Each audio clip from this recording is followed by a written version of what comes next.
back to the Service Transactions tab. Let's this time look at the services. We see two services here. One was for the meal, one was for the case management service. And shelter stays, this one coming from the bed list. So exit. And that's about all there is to entering your clients into ShelterPoint, entering services, checking them out for passes when they're gone temporarily, and recording their information for both their release and for their assessment, which again is attached to the program entry. And now I wanted to show you quickly how you can confirm clients for a night stay. Let's say it's evening hour, you have passed out your sign-in sheets for the night stay, so you want to tell the system that certain individuals have already recorded on that sign-in sheets.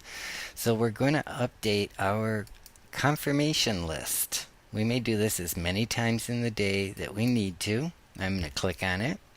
As people complete the sign-in sheet, we can click next to their name. Let's say the Jones family came in and they signed, as did the Marker family. And some of our single individuals have come in and checked in also. They're going to be staying for the night. I'm going to confirm. So 10 out of my 14 clients now show yes in the confirm column for the night stay. These people should be on my sign-in sheet for the night. And I can quickly at a glance from the bed list see who has not yet signed the confirmation or the sign-in sheet for confirmation.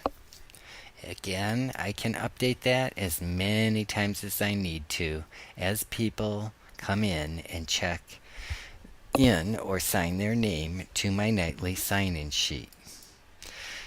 As I told you earlier, should I click on the Transmit Today's Checkout in case any of the people who have not confirmed, notice they no longer show. Those who have confirmed no longer show in my Transmit Today's Checkout. Only people who didn't sign the sign-in sheets will display in my checkout list. Should they actually be checking out, I can do the data entry for that right from here. However, one thing I want you to remember, of the 5 items I asked you to write down, the entry-exit information is very important. As you recall, I stated that we can update the household status on program exit.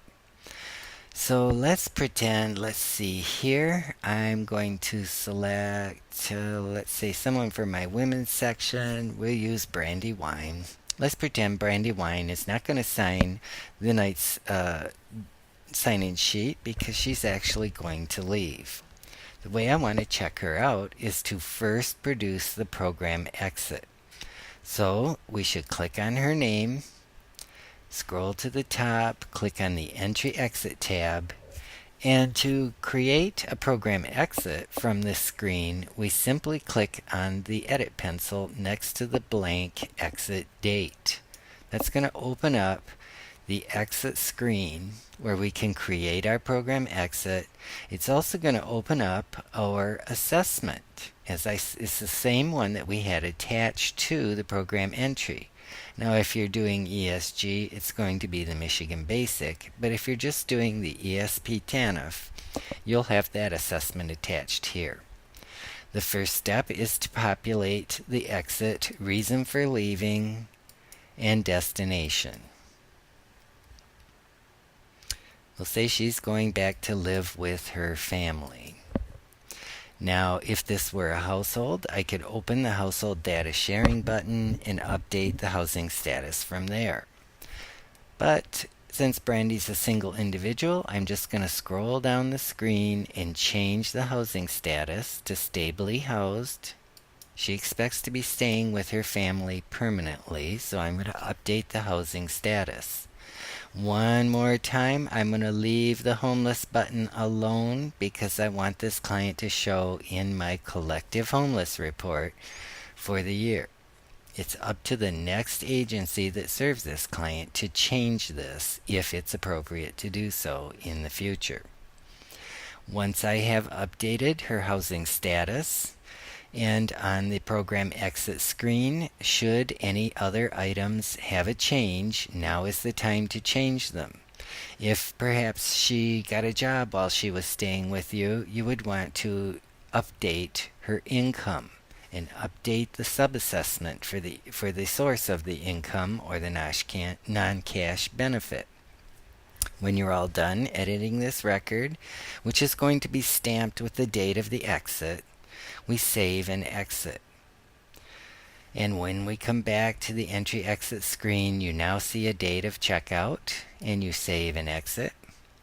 Now she's still on our bed list, so we would go to the transmit today's checkout, and you'll notice now that Brandy's reason for leaving and destination are pre-populated. That's because we completed her program exit. She's not going to be staying this evening. So I'm going to check her out and check out. She disappears from the bed list and everything is good. Now, if you later find out that Brandy didn't leave, she ended up staying one more night, the way to change the information on her shelter stay is to open her from Client Point.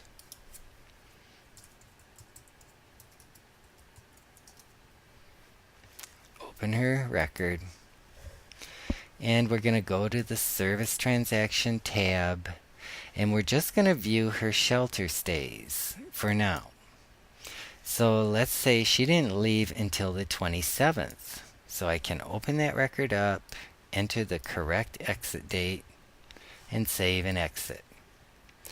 Now, we have to remember the 5 items I asked you to write down. I also have to edit this client's entry exit because we exited her on the 26th. So if I go to Client Information, I will have the Entry Exit tab available, and I can edit that exit to the 27th, matching the end of her shelter stay. And save and exit. Now, this is tomorrow's date, so what's going on in my ShelterPoint? Let's go back there and have a look at our bed list. Scrolling down, I see Brandy back in her bed for the night, but she has asterisks on both sides of her name. What is going on? Well, if I use the Transmit Today's Checkout, again, we see everybody who's not confirmed yet, and down at the very bottom, we're seeing a future checkout list. That's saying, so just be aware you can check clients out in the future if there's ever any reason to do so. I could edit this checkout date and time from this screen. I don't want to do that. We've just found out at the last minute that she's going to be staying. Okay. So that's about all there is to ShelterPoint. It's fairly simple, fairly easy. There is a report available to you in ART, and that will be represented on the paper documents that go along with this section. I'll show you where to find those next. I'm going to log out of the training site. And I'm going to go to the mihomeless.org website, www.mihomeless.org. We'll navigate to the Document Center. And from there, we're going to find the DHS ESP TANF training. And here you will find all the important documents you need to accomplish your workflow.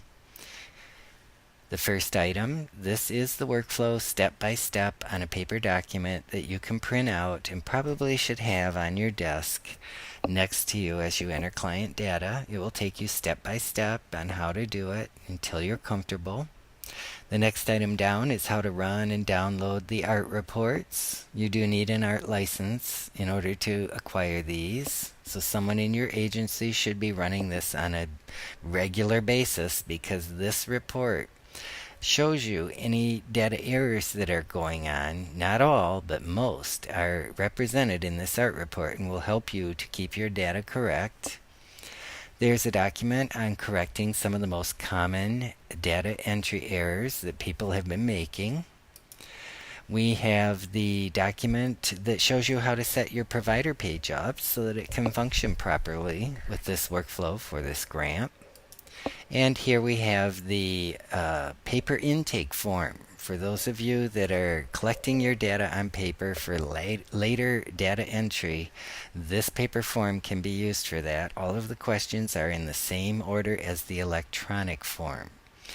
Lastly, after you're done watching the podcast today, which will be available from here as soon as I upload it, please download the user training log, fill that out, fax it or email it to our agency so that we may create a user certificate for this workflow for you.